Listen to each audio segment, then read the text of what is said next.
Hello, everyone. Good afternoon, good evening, good morning. Welcome.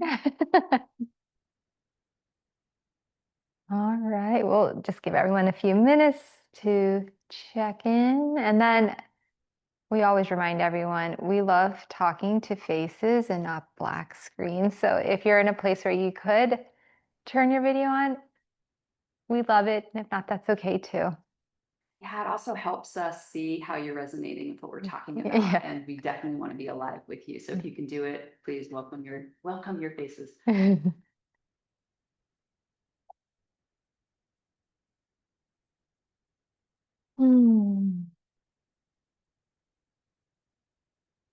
Awesome. Well, why don't we dive in? Yeah. All right. Well, welcome, Erica. Welcome. Yeah. For those of you, Erica's been on here with us a few months ago now, I Yeah. think. And Erica is an amazing clinical psychologist. She also has immense background in rites of passage work and priestess work and psychedelic work and so much more. And she's part of our team at SoHum Mountain Healing. Her and her team, they lead a session every Monday night to really create a sacred space for this emotional healing that happens during our retreats. And she works one-on-one with clients when they need it as well.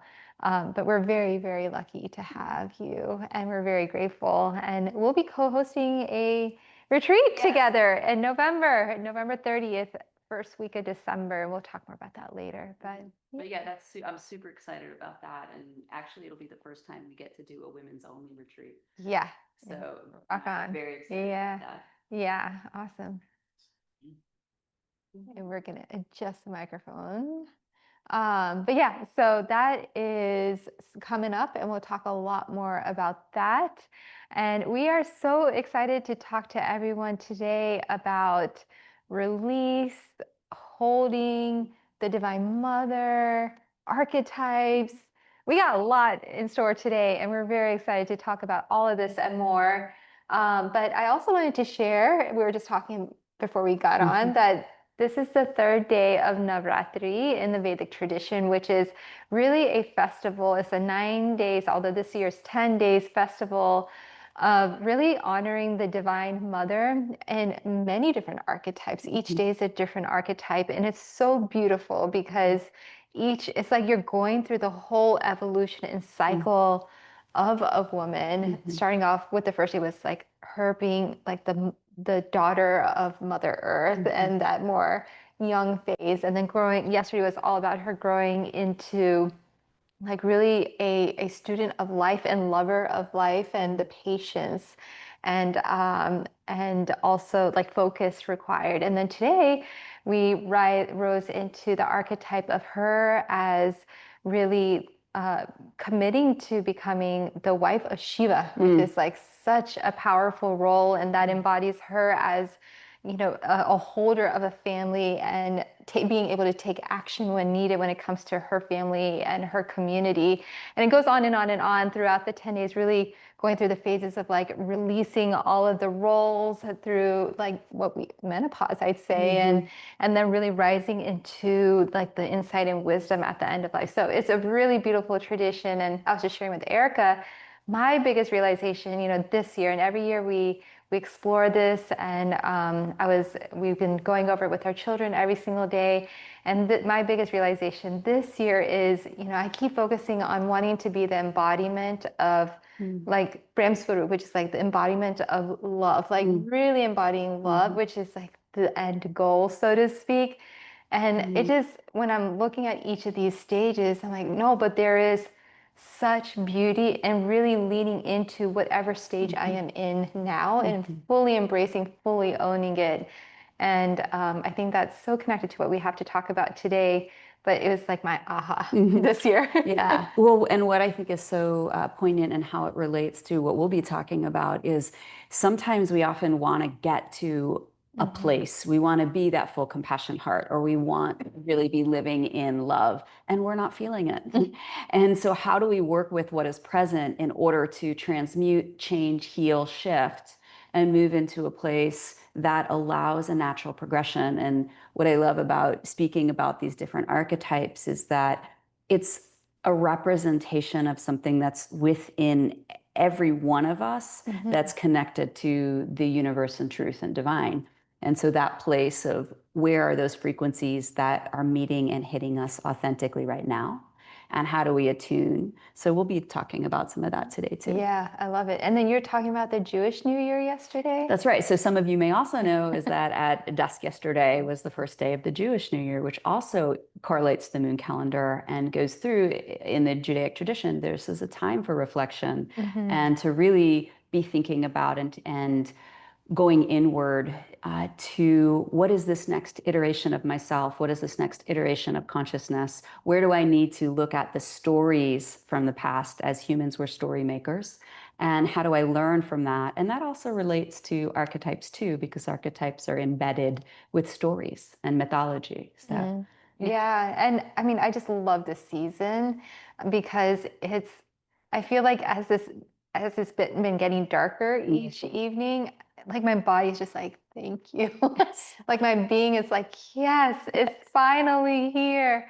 And if we really tune into the energy of this season, it's really a invitation to take pause and reflect, reconsider, allow that inner critic to come up and just like listen, and see what he or she has to say, and allowing just space to just like be, because in that space I think is where true wisdom comes. Yeah. So that we can rebirth next year. I hear in that the presencing, and how do we begin to allow ourselves to slow down and become still enough, and we can even do a practice today together to attune with stillness and presence. And in that place, from emptying and being still, can we be present enough to see what's there? Yeah. Yeah.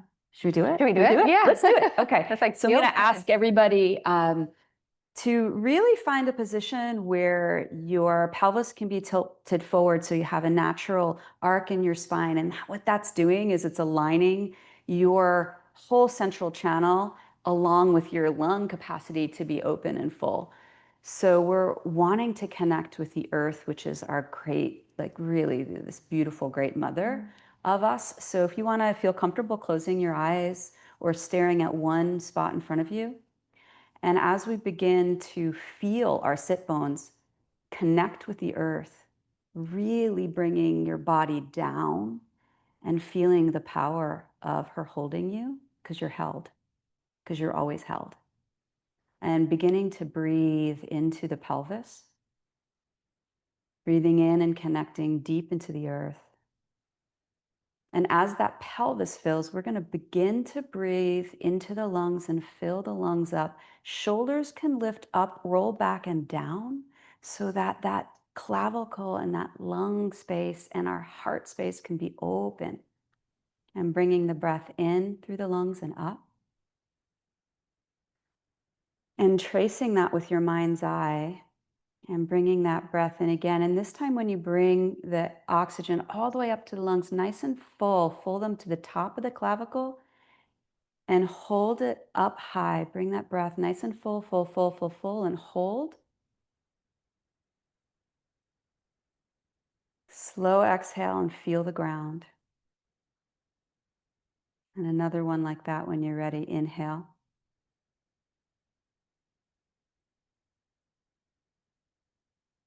Exhaling.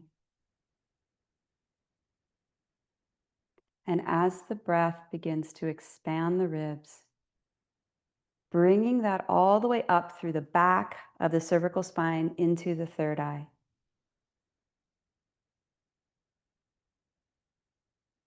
Bringing the breath up the spine to the third eye.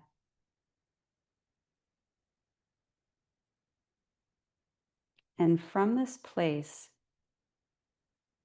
if you were to imagine on those exhales, dropping into the ground so you're held, safe and supported. And bringing your awareness to your heart center and just presencing with what is here now. Just feeling what is there now for you in your heart.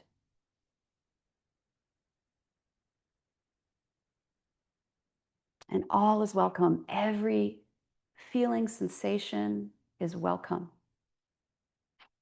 And honoring that presence with whatever's in your heart right now. Maybe finding a word or an image. My word is welcome. Welcoming you in. And when you're ready, you could either bring your hands to heart center, hands in prayer, and just honoring this connection from the earth all the way above. So connected as below and above. And when you're ready, returning back to the room. Thank Welcome. you. Thank you for that. Yeah, I really love this season, and I really wanted to just say that our retreat being November 30th, like so close to the winter solstice, is so perfect. What am I saying wrong? I did say winter solstice. Yeah, I was like, did I say You got it right. yeah, I was like, did I say something wrong? But yeah, it's so perfect because it really is about entering that space and connecting with something not so tangible. Like I feel like summer is like tangible, like It's alive, being fire. very active in this three-dimensional world and with all of our senses. And it's just like this is the opposite. So I love that we're doing the retreat in November. Yeah, and that piece of presencing. So in this practice of presencing yourself with what's alive for you and what in us is wanting to be witnessed and seen. And to be, I think in this, if we think about one of the archetypes we'll be working with as the Great Mother. Yeah. Yeah, and do you want to speak to that in the traditions and Sure. the tradition? Yeah, so I mean, the beauty of India is like there's so many traditions, but in one of the lineages is like the Aurobindo lineage, which I love him as a philosopher and his disciple who became his teacher, the mother. So they talk about Mahashakti, which is the energy that is the closest to the most pure, like ultimate divine energy, like it is like up here and it's just so powerful, so pure. And then there is two other levels of this energy. One is that which is very present in this world, like just very like present with like assisting us, supporting us, helping things grow, helping destroy things also. And then there's a level of it that is between the two that helps transmute from up here to this plane and kind of back. And so kind of what I was sharing before is like my realization that I've always been kind of just focused on up here. Like even in my spiritual path, I was very attracted to more of the Shiva energy, the absolute boundless, formless, like, beyond this plane. And really kind of coming back to like, no, feeling her presence everywhere in this plane too, and active in my life has been just like a very beautiful part of my spiritual progress and path. Yeah, and some of the lineages that I've studied with the Great Mother energy, she is the one who is holding all, and she is the void, and she is abundant, and she is able to just provide that just deep unconditional love.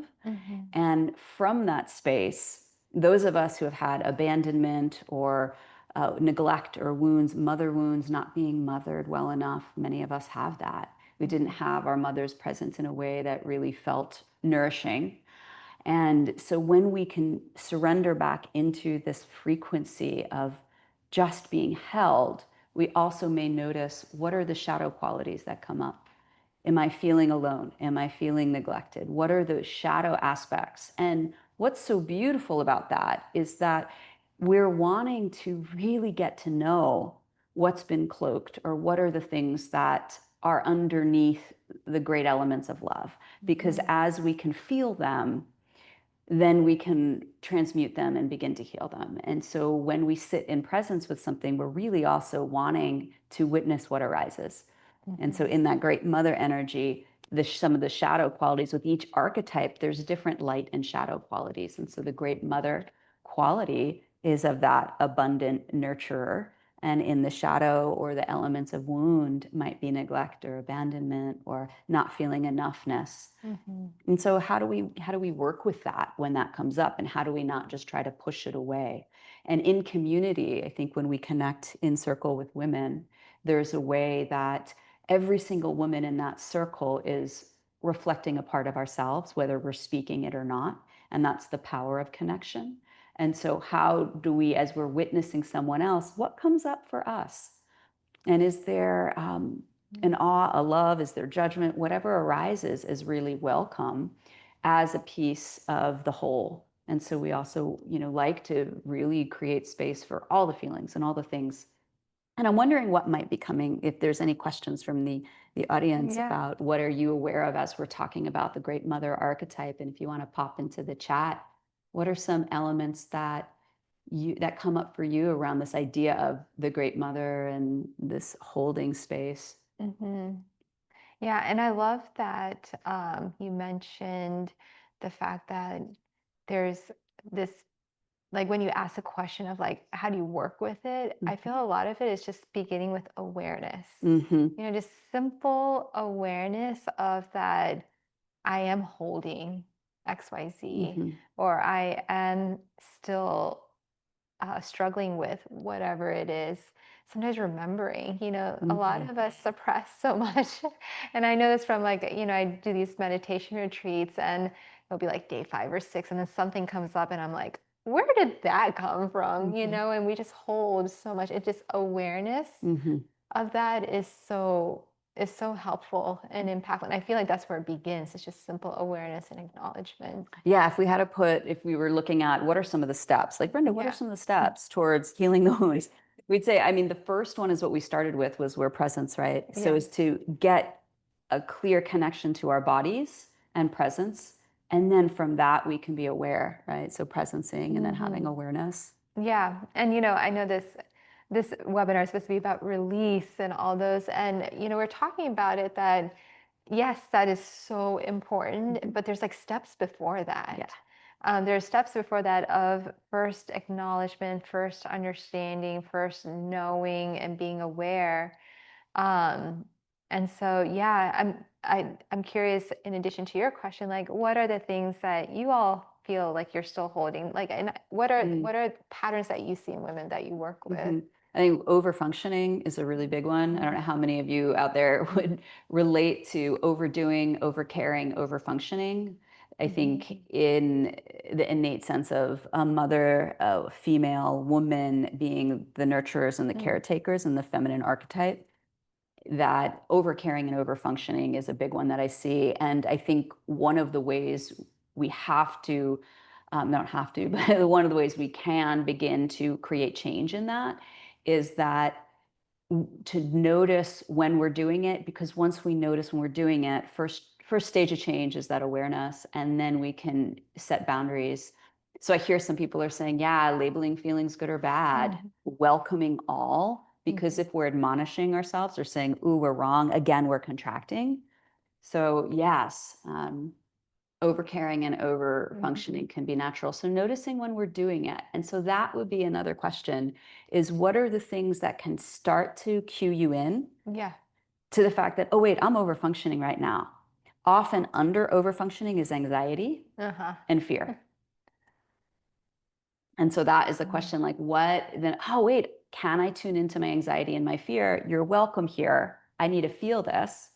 And so then what is the element then of saying, oh, okay, how can I begin to move through and do just 1% different? And then Cheryl's talking about her relationship with her mom. Like, how many of us I'm have? in that too. Yeah, and it's so interesting because I feel like over and over again, I see that the relationship between a daughter and mom is so complicated, and it is so deeply nurturing and loving on one hand, and oftentimes it's also like so complicated and loaded as well, like I think when I work with a lot of women, they're like, but I love my mom so much. I'm so grateful. And I'm still struggling with Yeah. whatever. And how do we then honor both parts, right? Yeah. It doesn't mean if we're struggling and we need to even set boundaries, Yeah. it doesn't mean that we also aren't grateful and don't love.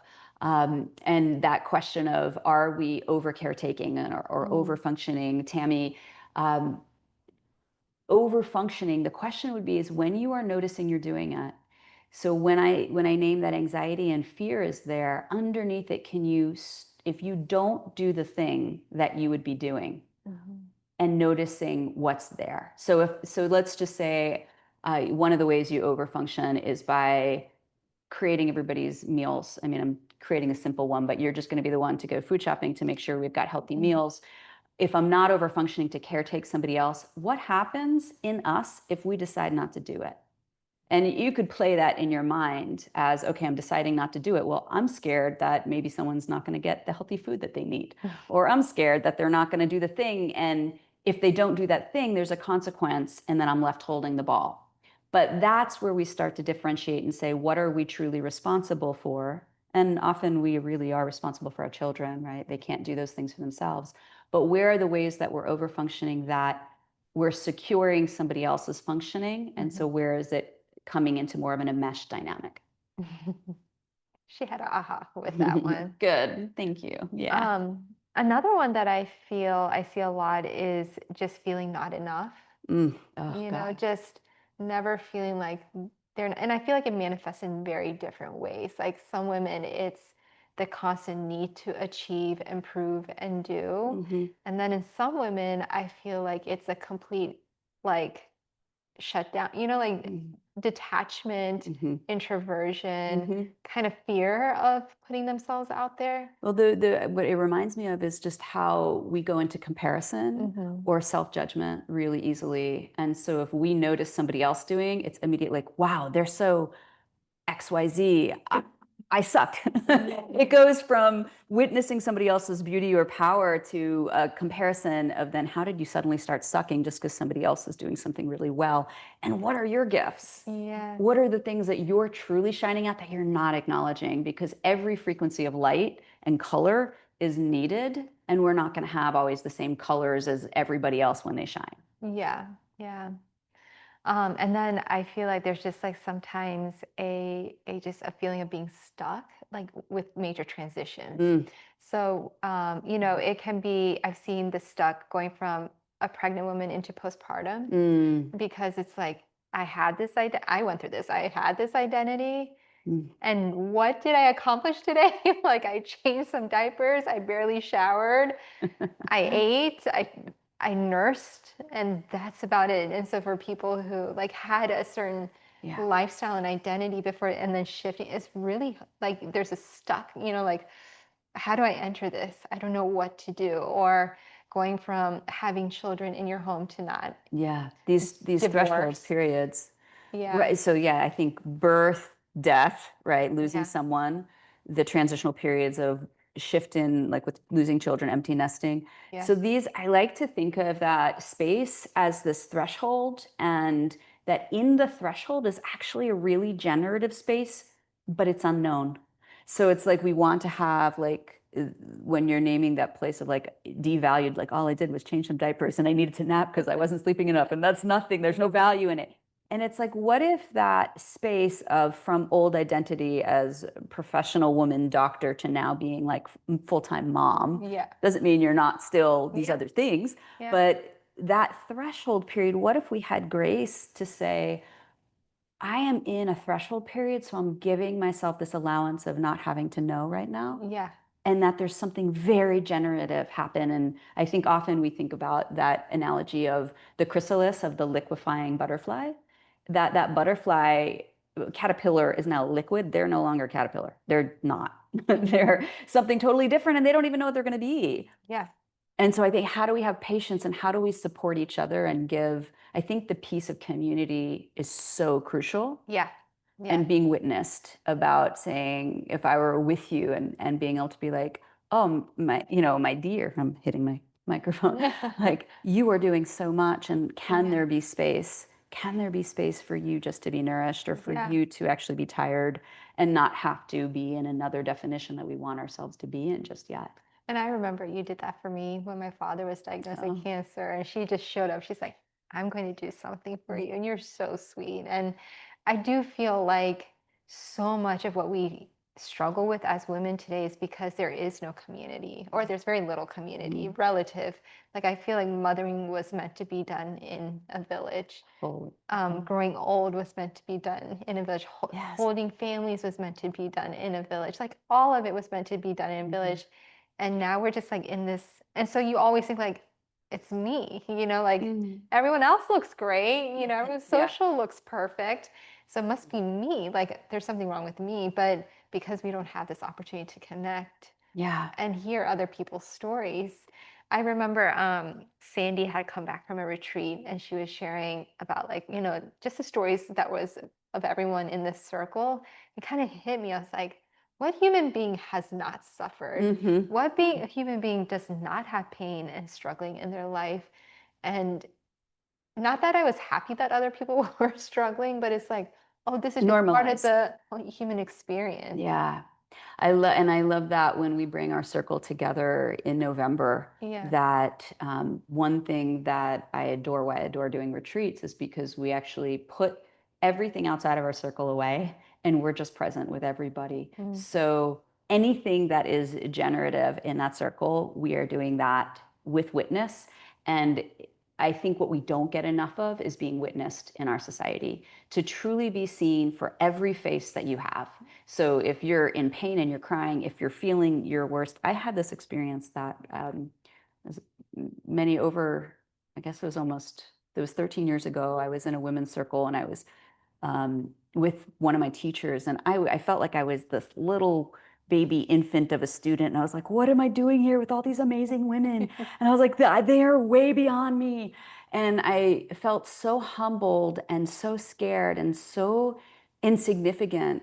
And in that circle, one of, like, who now is a dear teacher of mine, an elder, just, she was like basically there to witness, to I had to be in the circle and cry and feel vulnerable, but be witnessed and be seen. Mm-hmm. And I think that's one of the biggest gifts that we can give any human, but particularly our sisters, that to be witnessed when we're in pain, when we're messy, when we've got snot on our face, and to be loved and to be seen, that's when we start to feel okay in a way. Like, I'm still good when I feel bad. So for that other, I don't remember who said it in the chat, that like I've good badded my feelings. Well, no, we are going to love you no matter what you do. And so that place of being able to be present with all of our faces and emotions and being community. Yeah. Yeah. And why is this so important? When we hold and we don't figure out how to move through these emotions and struggles, from an Ayurvedic experience, they start to crystallize in our body. Mm, And so that's why when we do panchakarmas or any of these retreats, when things are being moved from a physical perspective, emotions start to move yes. also.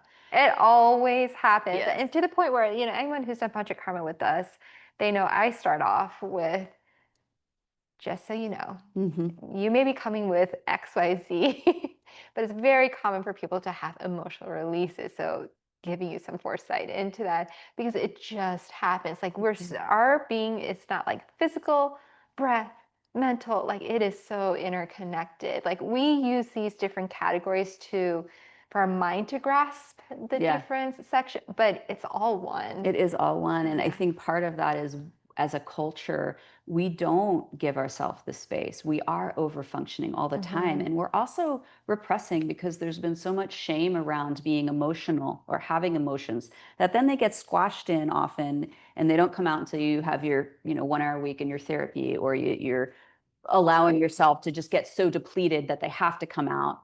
And so I think when we have more of a regular space where we can be seen and flow and accepted, and have a space that it's much like a very catalytic crucible when we circle together when we're on retreat. Yeah.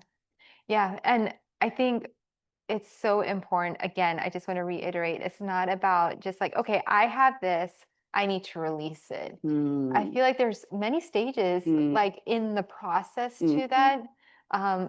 We work with herbs, we work with body work, we work all these things. And there's also this process that you work with a lot of our clients with of how do we move through it? There is a saying that I heard on a podcast, which I loved, which was the point isn't to get over it, is to get through it and through it and be able to hold the tension. And I feel like the work of the Divine Mother is to support and encourage us to hold the tension and not just be like, I want to get here. Like Bypass it. I just want to get here, Right. because the beauty isn't just in the end point of love and compassion. It's also in the opposite. Like the Divine Mother doesn't love more one or the other, you know.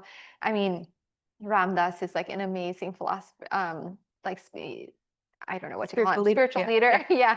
And he would talk about like, can you get to the point of loving the person who got raped and the person who raped her equally? Can you get to the point where you love the person who was murdered with the same intensity that you love the person that murdered that person? So there is no this or that. And so part of the process for me also has been, can I love and see the beauty and also hold the discomfort and the pain and the learnings that come and the wisdom? Like I feel like that's where real wisdom comes. I love this point, and I think the salience is a lot of us want to bypass it and just get to the end point and be in that high big mind of compassion, love.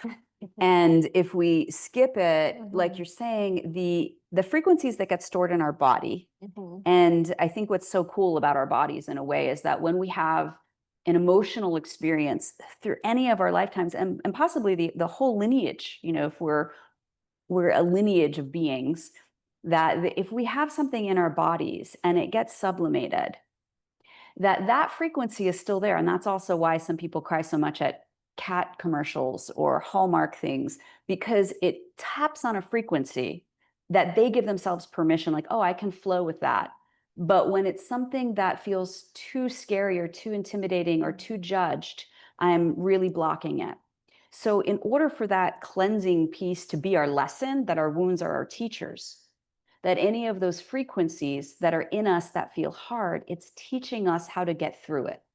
And so how do we be with it enough so it can transmute, that it can transition, it can heal, but being there is really, really important instead of bypassing. And I think that in one of the things that when we work with archetypes and we work together is that it teaches us a particular frequency to be in. And then we're like, oh, what's real for me in that frequency? So the archetypes get used as a tool of self-recognition and resonance. Yeah. Speaking of archetypes, do you want to share? Archetypes. Let's talk about archetypes. So there's so many different schools of feminine wisdom and divine feminine lineages, right? So some of the ones we'll be working with is the Great Mother. And we spoke a little bit about her, that she's just this unconditional love that can hold anything, and deep, almost cosmic mother. Another archetype might be the archetype of communion. She's just like this, the one that is one with the plants and Gaia and the rich dirt and the animals and life and sovereign, just so sovereign. So we have our sovereign power that knows how to be with the beauty and the grace of this planet, and very sovereign. Do you want to name anyone on that one? Yeah, I think just other ones that come to mind. I always think about like cycles in general. And I feel like no matter what culture you're looking at, it feels like most of them have a goddess or deity around birth and fertility, like the rising. And then there's usually one around the maintenance and support of whatever has the flowering, right? Yeah. And then there's one that supports the destruction, you know, like the fierce, like the courage it takes to let go and say, okay, I'm done, because we have such attachments to our creation as well. But I feel like that's kind of a common theme. The arc, and the creator destroyer, to be in our destructive power. And a lot of us, that's hard to really ally with or feel the frequency of the importance of anger, the importance of ferocity, the importance of fire, right? That catalytic destructive force that often we've equated with violence. And so, how do we really equate the power of destruction with a safe, needed phase? And that's something also to learn how to embody safely. And I think while this is a women's circle, it makes me also think of the masculine archetypes, where one of the big wounds in the masculine right now is knowing how to be in their full power, and be in their fullness of anger and destruction without being dangerous, without doing it violently, without doing it that's going to harm and hurt. And so many men have been in this dance too of suppressing that and not being in their fullness. So I think both female body, male body, this archetype of creator destroyer, of this destruction, is such an important one to learn how to be with safely and fully. Yeah, yeah, I love it. And that energy to let go is so important to the topic of this webinar, which is release. Mm-hmm. But I, again, love to remember that there are other phases prior Mm-hmm. to that. Because, I've been, there's a tradition in India, they're called the Agoras, and they completely renunciate. They're like, they renunciate clothing, they renunciate like everything. They'll pray in cemeteries, like they go dark. Mm-hmm. And that tradition is to remember that, like to kind of help shed our attachments to this material world, so that what's left is just the love, like the pure Yes, love. the disintegration back into purity. Yeah. And so, like, I'm going through this book, and he talks about like he would meditate on corpses, or that was the direction he Mm-hmm. was given. And, on one hand, people would be like, oh my gosh, that is the most horrific thing I've ever heard. Mm-hmm. But it was like he would talk about like if you're around corpses enough, like you start to realize like this is just all like flesh, bones, and guts, like Mm-hmm. the reality is far beyond this. And when we let go of all of this, then we arrive to true love. And I love that because, back to what you're talking about, if we just meditate on love, love, love, we have no concept of what love truly is. Mm-hmm. Like Yeah. if we just focus on the release and the end point, Mm-hmm. Right. we have no concept of what love truly is, because we're still entangled in all Mm-hmm. of this. Yeah. And it reminds me of like getting into this progression, which is something that we will be doing together on the retreat, is really working through an arc to then get to this place. We won't be doing, I wanted to share one of the things that in some of my rites of passage work, we get buried in the earth, and it's at night and it's cold and you're covered with dirt. Your face is, sometimes they do straws. I didn't do a straw, but I did, my face was still uncovered, but you have the weight of the earth on you, and it is cold, and there are living things Yeah. in that dirt, and you feel them, and you are really becoming, in some ways, the exercise of becoming one with this place of being metabolized back into the ground and feeling that. Yeah. And that power of death is the return, right? The great return. Yeah. What are ways that you have worked with people to move through it? Like hold the tension, because I feel like the release is just a byproduct. Mm-hmm. It's not. Yes, yeah. It's not something I love that that. you actively do. Right, It's right. like, I'm okay, gonna I'm see. going to release Right. it. It's just something that happens, Yeah. and until then, you have to hold, hold, hold. Like, what are techniques that you've used with Well, people? I think, I mean, it makes me think of the practice of, or the, of being in grief. And all of us, I'm not sure, I'm also wanting to get some questions from them. I'm wondering what we might ask. But Yeah. in the process when we go through grieving, that there is, it's almost like an organicity to the falling away of an intensity that of something we wanted that we didn't want to let go of, right? So grief is the process of loss, in a way of allowing there to be a movement towards release. And the breath, I think when we look at what helps that, energy is in our bodies, and it can be released in many ways. That can be, we can release through tears, we can release through movement, we can release through putting things into words, dance, writing. I do think I love what you're saying, Brenda, in that we can, if we have a goal, sometimes a container can help us get there, but it's not just like, oh, I now cried and so I'm done. It takes its own process. Yeah. And so when there are times, and also in my work with psychedelics, I'm a ketamine assisted therapist, and so we work very consciously with supporting people into having access to states, unconscious states. And so sometimes there's awarenesses that come through us and to us that help us let go a little bit more. And what does it mean to let go? Because it's not like we have a fist and we can just open and now let go. It's a very organic process. So while there are some tools, like we can talk about even how in every breath, that exhale is a release. And when we still, in the beginning, when we had a breath meditation using the breath to feel a sense of stillness in the body, the death that happens at the end of the breath of stillness is a little point of death, right? Yeah. So I think about these different ways that we move energy. Yeah. And we also have practices, but I just like you're naming, I wouldn't want to say, oh, if you do this writing exercise, you will be complete with release. Yeah. But we certainly have lots of various tools to support our organic body, mind, spirit in doing that. Yeah. Well, I don't know what you think, but what if we asked someone if they wanted to share and you kind of just to kind of make this a little bit tangible, Yeah, like what let's does do it. holding mean? What are those tools? So if anyone wanted to volunteer, What are things you're holding right now that would feel really good to feel like you had 1% more in release? Or what are the things that you're working with that you're holding? yeah, or you could just drop it in the chat if you prefer, and we could work with it. Yeah. And then we could just take a minute to think about it.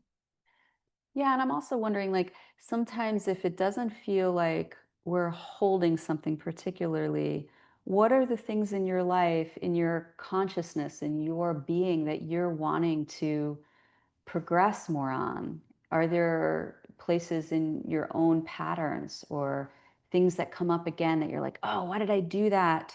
That we have self-judgment on? What are the places you're wanting to evolve?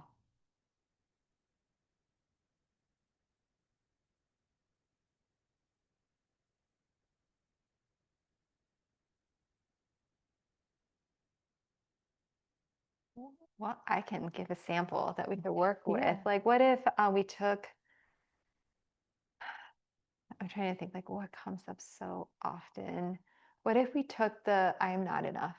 Mm-hmm. I feel like I hear a lot. It starts off when people are younger. Mm-hmm. It could be expectations from parents. It could be expectations from friend circles, not Yeah. really ever being accepted, Mm-hmm. fully accepted in their community or Mm-hmm. their school or what have you. And then that just growing into just a realization like I just exist in the state of I'm not enough. Mm-hmm. Yeah. Yeah, like how would you hypothetically guide someone through that?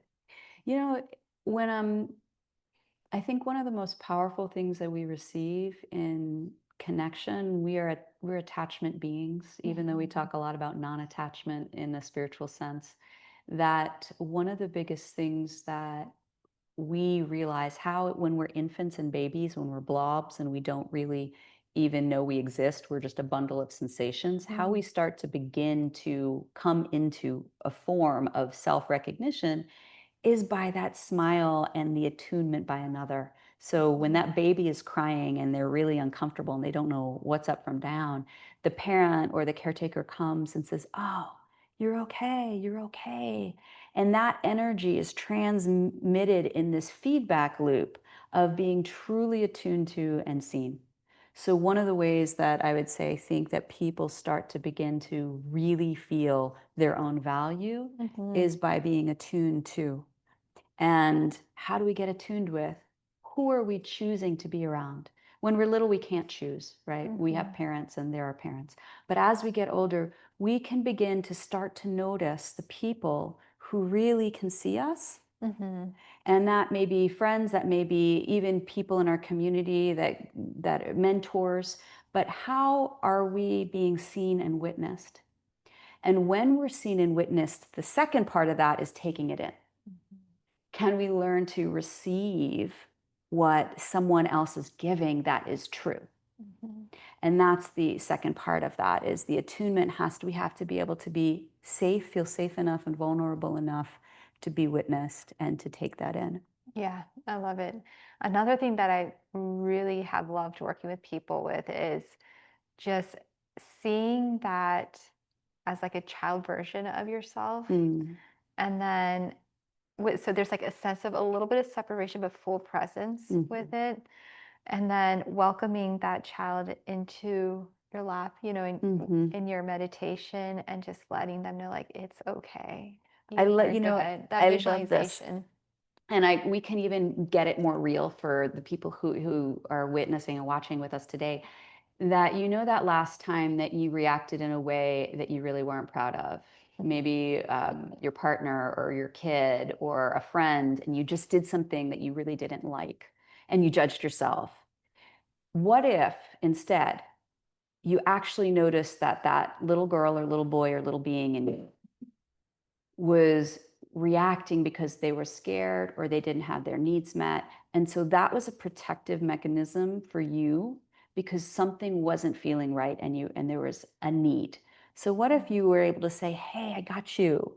That little one, like there's the adult part, and this is where our level of development our highest level of functioning is the only level that we can provide to our little girls and little boys inside of us. But to be able to say to that little one, "I got you and it's okay you yelled," or "I got you, it's okay that you went in the corner and didn't respond and avoided. It's okay that you tried to get needy." Like really give that part permission. And it's the same thing that you're naming, Brenda, in welcoming in the little one in us and being able to say, "I got you and tell me more." And maybe it becomes a journal exercise where you're writing from that little girl or little being in you that's just really saying all the things. And there's that other adult part of you saying, "I got you, keep going. I'm witnessing you." And we're not trying to fix or change or make it better, but we're witnessing and letting them be seen. So it goes back to the initial exercise of being present with what is there, inviting it in and having awareness about that. And then seeing what were those things that it really needed, and are there ways to get that need met in another way that's not feeling shameful or building on your shame. Yeah, love it.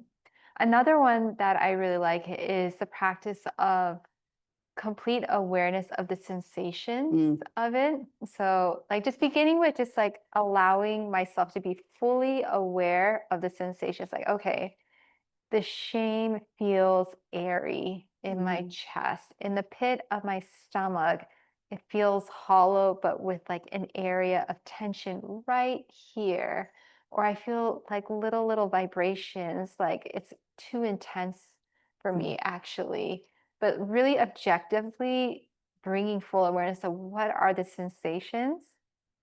And then practicing SoHum meditation or empty bowl meditation, where you're following your breath in from your nose, like 9 inches up from your nostril, in down to the pit of your pelvis, really, and then following the breath back out while you have this full awareness. So, like, the breath becomes your anchor to be able to hold the sensations, but you're fully aware of it. And what I've found is that all of a sudden the sensations start to like relax. And it may take several days, depending on how like intense the thing is of like, practice, but eventually it's like the clouds start parting. Well, there's what I think the piece there that I love too is that there enters in a shift or a change, right? And I see this all the time in similarly, like when we're presencing and if I'm working individually with someone in a patient-client relationship where there's something in their bodies and there's enough space, like you're speaking of bringing the breath in to create more space for that sensation to be felt safely. And then where does it go? It's going to change somehow because nothing stays Yeah. it's stationary, right? Yeah. Everything's always, it's when it's been compacted and suppressed that it's more likely to be really dense and not have space to move. So we're inviting things so that it can create movement. Yeah, I love it. It's fascinating because I do this Vipassana, a Buddhist meditation. It's like 10 days, complete silence, nothing. And it's funny because you hear all these stories of like, okay, this came and I was just observing the sensations, it erupted, and then I had a rash the next day. Yeah. Or I had a massive pilonidal cyst on the bottom of my sacrum the next day. You know, like it literally is, your body and mind are so connected. So It's connected. wild. The other thing that because I've done also a number of these 10-day sits where I remember the first one, I was convinced that I had breast cancer. I was like, the mind wants to take a hold of something that's happening in the body and make meaning of it. And so that's another practice of like, where is the mind going? What is our awareness in the body? And then how's the mind grabbing on something and making meaning? Yeah. And then you mentioned this, just like free writing. I think that's really powerful too, to just kind of have a stream of consciousness of just like nonstop writing, like everything that you, with the sensation going on, just like you just go, like let the explicit, you know, the cuss words come out. And then it's so funny, like not funny, but it's so enlightening afterwards to go back and read, like, I started here. And then I went into this phase, and then I went into, it's like your body, your mind is processing. It's moving through the arc, right? It's not bypass. It's not, there's not like a jump. There's a progression. And I also love the metaphors of nature, of everything that happens in nature. Like there's a way of formation and a way of that it destroys, right? A leaf, a rock, all the things that come into form, and then they progress through a cycle. And the funny thing is, it's not like the leaf on the tree is thinking like, okay, eventually I'm going to release from, you know, it just does. We don't ever consciously say, okay, one day I'm going to release from this body. You just do. You just do it. You know? We don't choose that. But it's also our bodies. I love the fact, especially women's bodies, because every month, right, our body's on it. So we don't control that, but our stress and everything else impacts it, right? When we're out of balance. So listening to our cycles, wherever you're at, if you're, you know, still on your moon cycle, if you're perimenopausing, if you're postmenopausing, right? How do we listen to our bodies through that arc? And you know, I've really come to appreciate living in harmony with the cycles of nature is so crucial to being okay with this concept. Because if every day you see the sunrise and the sunset, if every moon you see the moon come to full fruition and then wane, and you kind of live with those rhythms, every year you're like in high vibrancy, and then you allow things to settle down and let go, then whenever these points of like tension and the arising and erupting, and the kind of the way you just, you know, this is the way nature is. This is just how it is, and you stop resisting it so much. This too will change. And I think about anger is one of the harder ones. I don't feel anger as much, and so when I do, it's easier for me personally to go into sadness than to be in anger. And sometimes I wish I had more of a alacrity with anger, but when it comes in, it's, oh God, this is powerful. What do I do with it? But to be with something and know that it's going to have an arc and a cycle of change. And that's with all of our bodies and our emotions, that there's a changing cycle. And can we know that and really embody that as a given? Yeah, and that's why so much of any ancient tradition, like the ritual around these cycles, is so important for us to remember that, for us to honor it, so that we're more in harmony with our bodies, more in harmony with these themes.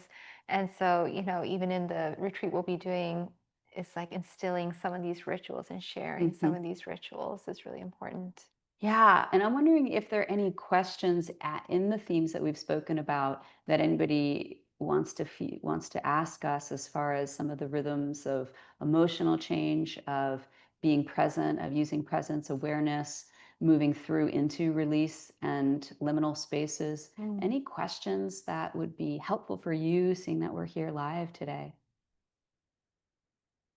And if not, we can share a little bit more about the retreat. Yeah, that we're super excited about. But please do the questions. We love that. If you've got any. Okay, well, why don't we share and drop your question? We'll pause what we're saying and answer your question. So do you want to share about our retreat? Yeah. So why I'm so excited about this, partly because SoHum is incredibly beautiful and it has what Dr. Lott has imbued in that place and all the practitioners. It's so beautiful. But we'll be entering into a place that is what I like to think of it as a very contained sacred cauldron. And in that place, we'll also be doing some prep work with you so that you're not just going to show up and not know faces, that we will do work beforehand and you'll have your individual sessions. So there will be the Ayurvedic part and the emotional well-being part and the archetype part. And when we're there, we'll be going through some of these archetypes day by day. So we have different days scheduled to move through this progression to attune with the frequency of that archetype and to really see what's there for you. And we'll also be doing a good bit of shadow work. So what we do make room is, as Brenda's been naming, the importance of not bypassing that. When things come up, there will be space for each person to have time to really be witnessed and be held in a real safe way. And it doesn't mean you're on the spot, but to be in a container where everyone is reflecting different parts of the divine feminine. And we'll be using the archetypes as a structure to move through. We'll be doing some rituals. Yeah. Yeah. I mean, there will be the physical component, which is the consultation where we identify what herbs you should be using, what body work you'll be receiving during the week, because every day there's going to be body work included. Because I really believe like we could talk a lot and do a lot of processes, but sometimes you just need to be touched to digest a lot of it. So every day there's body work.